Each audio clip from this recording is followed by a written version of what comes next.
ما اتخذ الله من ولد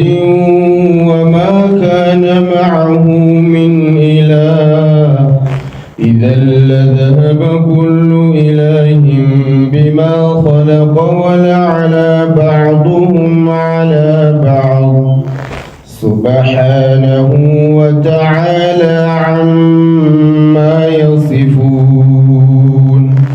عالم الغيب والشهادة فتعالى عما يشركون قل رب إما تريني ما يوعدون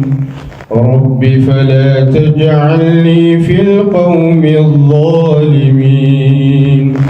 وإنا على أن نريك ما نعدهم لقادرون ادفع بالتي هي أحسن السيئة نحن أعلم بما يصفون وقل رب أعوذ بك من همزات الشياطين وأعوذ بك رب أن يحضرون حتى إذا جاء أحدهم الموت قال رب ارجعون لعلي أعمل صالحا فيما تركت كلا إنها كلمة هو قائلها ومن ورائهم برزخ إلى يوم يبعثون فإذا نفخ في الصور فلا أنساب بينهم يومئذ ولا يتساءلون فمن ثقلت موازينه فأولئك هم المفلحون ومن خفت موازينه فأولئك الذين خسروا أنفسهم في جهنم خالدون تلفح وجوههم النار وهم فيها كالحون ألم تكن آياتي تتلى عليكم فكنتم بها تكذبون قالوا ربنا غلبت علينا شقوتنا وكنا قوما ضالين ربنا